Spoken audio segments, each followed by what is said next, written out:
2.5 കൊല്ലത്തിന് ശേഷം അവിടെ നിന്ന് എങ്ങോട്ട് കയറി? മുംബൈക്ക് തന്നെ വന്നു അതോ? 2.5 വർഷം പിന്നെ 9 ദിവസം അവിടെ കിടന്നല്ലോ ജയിലിൽ കിടന്നു. ജയിലിൽ എങ്ങനെ ഉണ്ടായിരുന്നു അനുഭവം? അടിപൊളി ജീവിതമായിരുന്നു.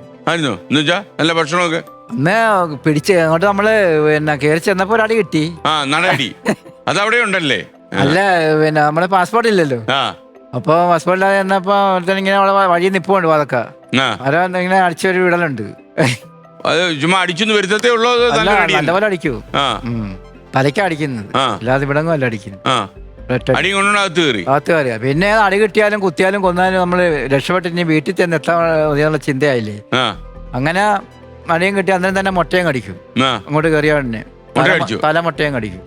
എന്നിട്ട് പിന്നെ നമ്മുടെ ഇന്ത്യൻ ആൾക്കാർ കിടക്കുന്ന ഒരു സ്ഥലമുണ്ട്, പാകിസ്ഥാന്റെ ആൾക്കാർ കിടക്കുന്ന സ്ഥലമുണ്ട്. അങ്ങനെ ഭയങ്കര നീളത്തിന് ആയിരക്കണക്കിന് ആൾക്കാരാ ഒരു ഒറ്റ ഹാളിൽ ഇങ്ങനെ കിടക്കുന്നത്. അവിടെ ചെന്ന് പിന്നെ അവിടെ കിടന്ന് അവിടുത്തെ ഫുഡൊക്കെ കഴിച്ച് ഒന്നും കഴിച്ചിട്ടില്ലല്ലോ. നല്ല ഭക്ഷണമായിട്ട് അവിടെ രാവിലെ തന്നെ പിന്നെ എന്തോന്ന് പാല്, മുട്ട, ഫ്രൂട്ട്സ്, പിന്നെ 10 മണിക്ക് പിന്നെ കുബൂസും കറിയെല്ലാം കൂടെ. അത് ഉച്ചയ്ക്ക് ബിരിയാണി, കഫ്സ. ചിലപ്പോൾ ഒരു ദിവസം ഒട്ടാണെങ്കിൽ ഒരു ദിവസം ആട്, ഒരു ദിവസം കോഴി. കുശാലായിരുന്നു. ഗൾഫിൽ വന്ന് 9 ദിവസം കൊണ്ട് ഇച്ചിരി തടിയൂടെ വെച്ചു. അതെ, കാലൊക്കെ നീണ്ടു കഴിഞ്ഞിങ്ങനെ. അങ്ങനെ പിന്നെ ഈ ടിക്കറ്റ് ഇന്ത്യൻ എംബസി വരണം നമുക്ക് നാട്ടിൽ വരണമെങ്കിൽ. എംബസി വന്നൊരു പേപ്പർ നമുക്ക് തരും. അത് ടിക്കറ്റ് കാണിച്ചാലേ ഉള്ളു. അന്ന് ഞങ്ങൾ വരുന്ന ഫ്ലൈറ്റ് ആ ഒരു ഫ്ലൈറ്റ് നിറച്ച് ബോംബെയിലേക്ക് വന്ന എല്ലാം ഈ ചാട്ടക്ക ജയിലിൽ നിന്നുള്ള ആൾക്കാരായിരുന്നു. കൂടുതലും ചാടിയ ആൾക്കാരാണ്. എന്നെ പോലുള്ള ആൾക്കാരാണ് കൂടുതലും. പക്ഷെ എന്നെ പോലെ കഷ്ടപ്പാടല്ലെങ്കിലും അവര് വേറെ എന്തെങ്കിലും വന്നതായിരിക്കാം.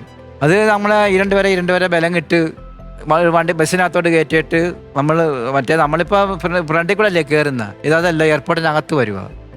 എയർപോർട്ടിനകത്ത് വന്ന് വണ്ടി വന്നിട്ട് ഇതടിച്ച് 2 പേരെ അഴിച്ചഴിച്ച് വിട്ട് കയറ്റുക. നമുക്ക് വേറെ ഒന്നുമില്ല. ചവിട്ടി കയറ്റി വിടുന്നു. ഈ ഒരു പേപ്പറിന്റെ മരത്തിൽ വിടുക ഇങ്ങനെ അങ്ങോട്ട്. ബോംബെ വന്ന് ഇറങ്ങിയപ്പോ വല്ല കാശുവല്ലോ ഉണ്ടായിരുന്നോ കയ്യില്? എന്റെ പൈസ ഒന്നും ഇല്ലായിരുന്നു. പിന്നെ അവിടെ വന്നപ്പം പിന്നെ 5-6 കൂട്ടുകാരൊക്കെ അതിനകത്ത് ഉണ്ടായിരുന്നു. തിരുവനന്തപുരത്തുകാര് ജയിലിലുണ്ടായിരുന്നവരാണോ? ജയിലിലുണ്ടായിരുന്നവര്. അവിടെ പരിചയവര്. അപ്പൊ അവന്മാരുടെ ഒരാളുടെ കുറച്ച് പൈസ ഷോക്സിനകത്ത് വെച്ചിരുന്നു. അവന്മാരവിടെ പൈസ ഒക്കെ വെച്ചിരുന്ന എടുത്തോണ്ട് പോകും. നമ്മളെ ചെക്ക് ചെയ്യും കയറുമ്പോഴേ. അന്നേരം കയ്യിലുള്ള എല്ലാം എടുക്കും. അതുകൊണ്ട് ഒരുത്തൻ ഷോക്സിനകത്ത് വെച്ചോണ്ട് വന്നതുകൊണ്ട് അവന്റെ പൈസ ഉണ്ടായിരുന്നു. അങ്ങനെ ബോംബെന്ന് ട്രെയിൻ കയറി കായംകുളത്ത് ഇറങ്ങാൻ പറ്റിയ ടിക്കറ്റ് അവരെടുത്തു തന്നു. അത്ര സൗകര്യം ഉണ്ടായില്ലേ? എനിക്ക് ചാടിക്കഴിഞ്ഞിട്ട് പിന്നെ എല്ലാം നല്ല സുഖമായിട്ടുള്ള ഇതായിരുന്നു. കുഴപ്പമില്ലായിരുന്നു. ഇവിടെ വന്ന് 2.5 കൊല്ലത്തിന് ശേഷം ഭാര്യയെ കാണുമല്ലേ? അതെ. എന്തായിരുന്നു അവസ്ഥ? ഞാനന്ന് രാവിലെ വന്നെങ്കിലും രാവിലെ അങ്ങോട്ട് പോയില്ല, വീട്ടിലോട്ട് പോയില്ല. വൈകിട്ട് അപ്പച്ചിയുടെ വീട് അവിടെ ഉണ്ട് കായംകുളത്ത്. അപ്പൊ അപ്പച്ചിയുടെ വീട്ടിൽ കയറിയിട്ട് വൈകിട്ട് അങ്ങോട്ട് വീട്ടിലോട്ട് പോകുമ്പോ വീട്ടിൽ ഒരു രാത്രി ഭക്ഷണം കഴിക്കുമായിരുന്നു. അപ്പൊ ഞാനിങ്ങനെ അങ്ങോട്ട് ചെന്ന് കയറിയപ്പോഴ് വാപ്പ എല്ലാവരും അവിടെ പെട്ടെന്ന് ഓടി വന്നിട്ട് ചെറുക്കനവിടെ നിൽപ്പുണ്ടായിരുന്നു. അന്നേരം മോനോടെ നിൽക്കുന്നപ്പോ അന്നേരം വാപ്പ വന്നിട്ട് പറഞ്ഞാൽ എന്റെ വാപ്പ വന്നടാന്ന് പറഞ്ഞ് അവനെ തെള്ളിഞ്ഞോട്ട് കൊണ്ടുവന്നപ്പോ എന്റെ വാപ്പ എന്ന് പറഞ്ഞ് തിരിഞ്ഞ് അങ്ങ് പോയി. അന്നേരം എനിക്ക് ഭയങ്കര സങ്കടമായി. അവൻ കണ്ടിട്ടില്ല, അതുകൊണ്ട് തിരിഞ്ഞു പോകണ്ടല്ല, അവനൊരു മുട്ടായി പോലും എനിക്ക് വാങ്ങിച്ചവന് കൊടുക്കാൻ വയ്യാത്ത ഒരവസ്ഥയിൽ ഞാൻ അങ്ങനെ ചെല്ലുന്ന വെറും കൈയോടെ ചെല്ലുമല്ലായിരുന്നു. എനിക്ക് ഏറ്റവും വലിയൊരു ഫീലിംഗ് ഉള്ള സംഭവമാണ്. എത്രയോ ഗൾഫുകാരില്ല നമ്മുടെ വീട്ടിൽ അതിലത്തൊക്കെ വരുന്നവരൊക്കെ